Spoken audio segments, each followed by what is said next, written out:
Hello. We're back Hi. with Ann Garrison. Oh, no, we're not on the air yet, though, I don't think. Are we? And then George. Yep, you're up now. Go for it. Okay, so we're on. George, I'm going to pick this up and go in the next room because I can see that all this sunlight is coming in and hitting my glasses. Oh, okay. Let's see. Okay. You're traveling with a laptop. I'm traveling with a laptop into the next room. I Yes. think you're a part real estate broker or something. I feel like I'm on a tour of an apartment. And here, well-appointed dining room. Yeah, this is the second time because for our audience, Don and I were trying to figure out some sound problems. I might not even be able to be talking to you if we hadn't figured out what was going wrong with my audio. And now I'm going to plug my computer in to make sure that it doesn't go off while we're talking. Good. Meanwhile, I guess I can give people a little background on, let's see. So you want, I guess, you're a columnist at blackagendareport.com. Weekly, yeah. Sorry. Yes?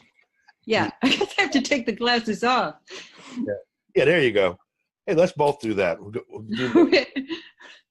Hello, anybody else? Yeah, exactly. But so you do a column, you do a regular column at blackagendareport.com. Yes, I do. Very active at KPFA, the Pacifica station in the Bay Area in California. Africa, a lot, area of expertise. Yep. Recognized authority on African politics and Not so much ever the Great Lakes region. yeah, okay, so Sometimes people expect me to know everything about 54 countries, and I don't. no, I know it's a big continent, and billion people. Yeah. All I know, and you know every person on the continent personally. Yes, I know. Yeah, All exactly. those fans too, but and like Keith Harmer Snow also, he spent a lot of time there too. Yes. We should have him on too at some point. Anyway, so you wanted to talk about Pacifica. We both, Ann and I both have been involved at Pacifica Radio. All right, let's give everybody some background.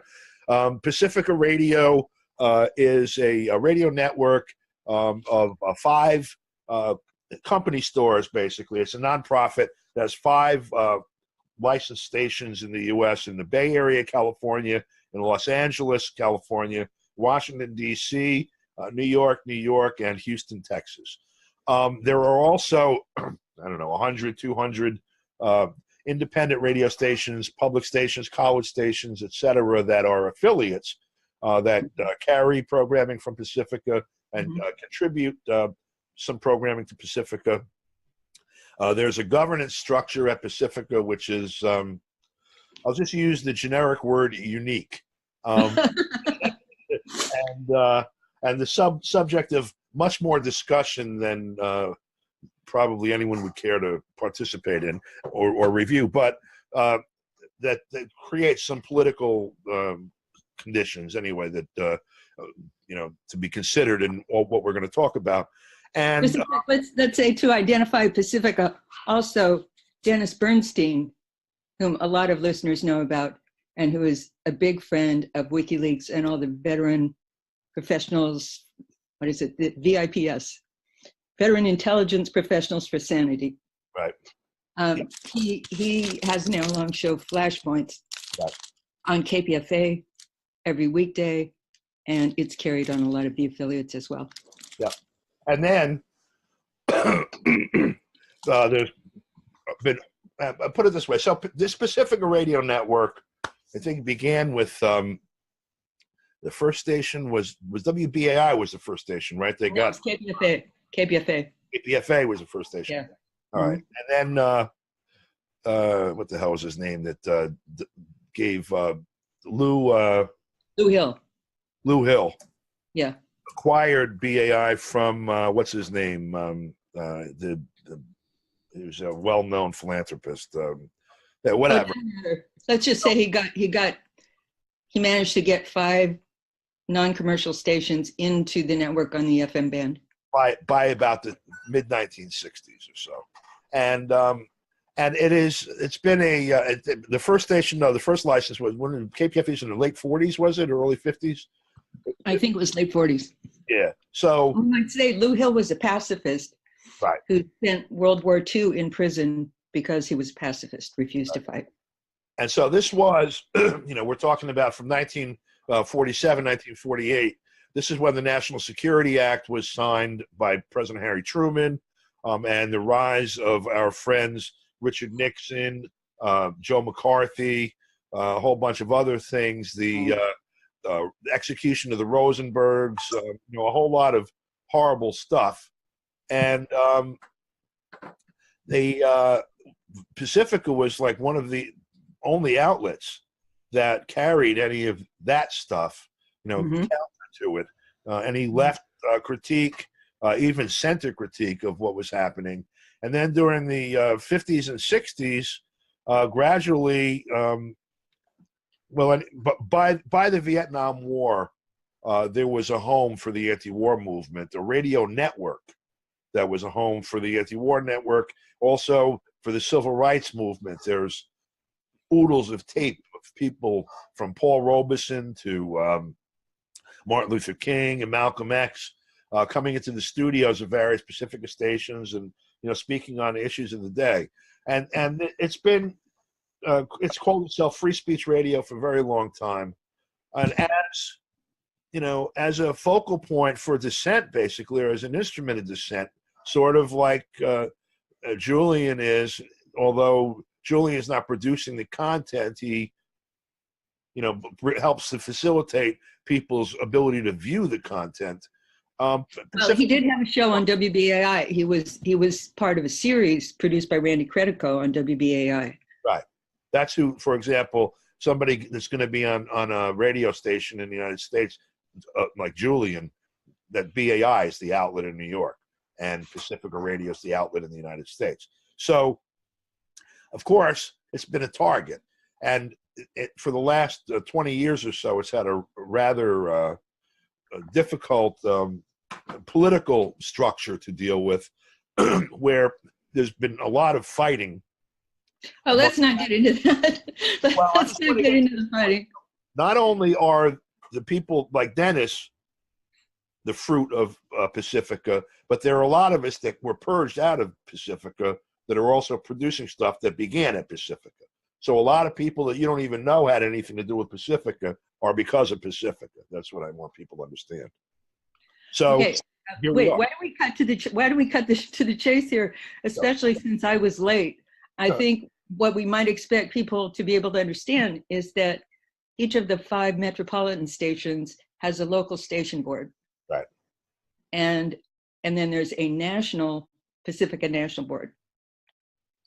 And we're bringing this up because